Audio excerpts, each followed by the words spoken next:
এই মুহূর্তে বায়তুল মোকাররমের দক্ষিণ প্লাজায় আছেন সহকর্মী আলিমুজ্জামান সাফওয়ান। সরাসরি যুক্ত হব তার সঙ্গে।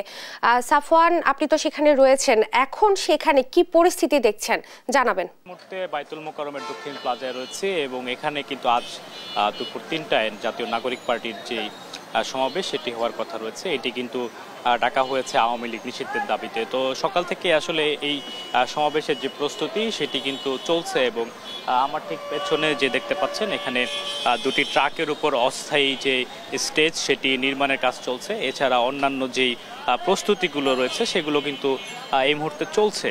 তো আজ দুপুর ৩টায় জাতীয় নাগরিক পার্টির যে যারা নেতারা রয়েছেন তাদের এখানে আসার কথা রয়েছে এবং আজকে তাদের যে সমাবেশের কারণ সেটি হচ্ছে আওয়ামী লীগ নিষিদ্ধের দাবি। এবং তারা বলছেন যে যতদিন পর্যন্ত আসলে আওয়ামী লীগের বিরুদ্ধে যেসব মামলাগুলো হয়েছে এটি আসলে যতদিন আসলে বিচার কাজ শেষ না হবে ততদিন পর্যন্ত আওয়ামী লীগের যে নিবন্ধন রয়েছে রাজনৈতিক দল হিসাবে সেটি বাতিল করতে হবে। এছাড়া তারা বলছেন যে এছাড়া আওয়ামী লীগের যে অন্যান্য অঙ্গ সংগঠনগুলো ছিল, ছাত্রলীগ ইতিমধ্যে নিষিদ্ধ হয়েছে এবং যুবলীগ এগুলো নিষিদ্ধের দাবি তারা জানিয়েছে।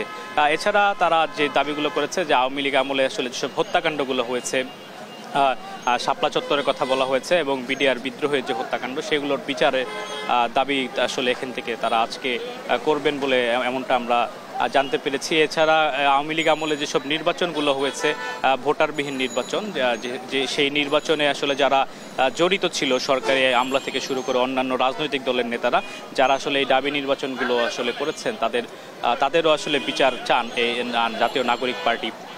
তো সব মিলিয়ে বায়তুল মোকাররমের দক্ষিণ প্লাজায় আজকের যে সমাবেশটি রয়েছে সেটি কিন্তু আসলে ব্যাপকভাবে তারা প্রস্তুতি নিচ্ছেন এবং জুম্মার নামাজের পরে জুম্মার নামাজের পরে এখানে আসলে দুটি সমাবেশ রয়েছে একসাথে।